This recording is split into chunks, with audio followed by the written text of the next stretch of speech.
You'll have a little bit of leakage prior when you compress the piston, but not too much. So we'll have this brake bleeder here. We'll go ahead and we'll get in the car.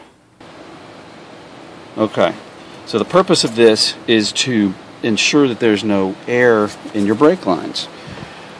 So what I'm going to do is I've turned the battery on, and I'm going to pump the brakes.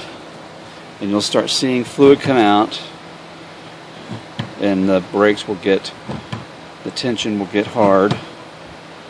You'll start seeing the fluid come, and it'll be filling it up, and you'll see some random bubbles here and there. What you're trying to do is make sure that you get rid of all those bubbles. Now you'll probably have to fill this little reservoir up 2 or 3 times, but you want to make sure that you get the air completely out, or your brakes will not be firm enough, and it won't be safe. So I just emptied it out back into the brake fluid reservoir, and I'm going to do this again. I'm going to fill it up one more time. I suggest fill it up 2 or 3 times, and then we'll move to the other side and do the same thing on the other side.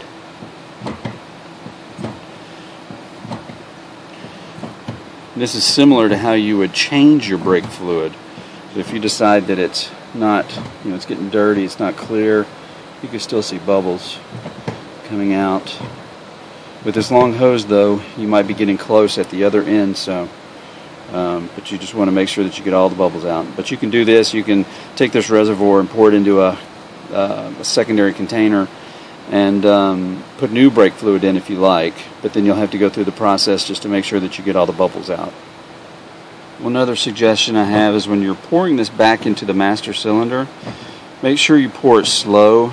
That'll keep too much agitation from happening, and will keep you from introducing too many bubbles.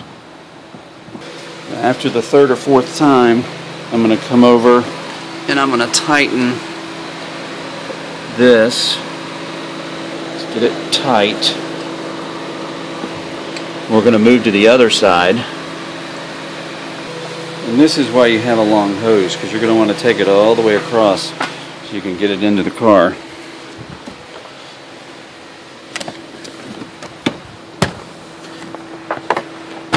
And be able to comfortably work with it, as you can see. If not, you're going to end up having to have either somebody else on the other side watching it for you, or, well, I guess that's your only option, or you guess. Alright, now that I've done 3 times on the passenger side, I'm going to replace the cap on the master cylinder. Still have my one-man brake bleeder hooked up. I just have the valve closed on the other side, the nut closed. Then we get in the car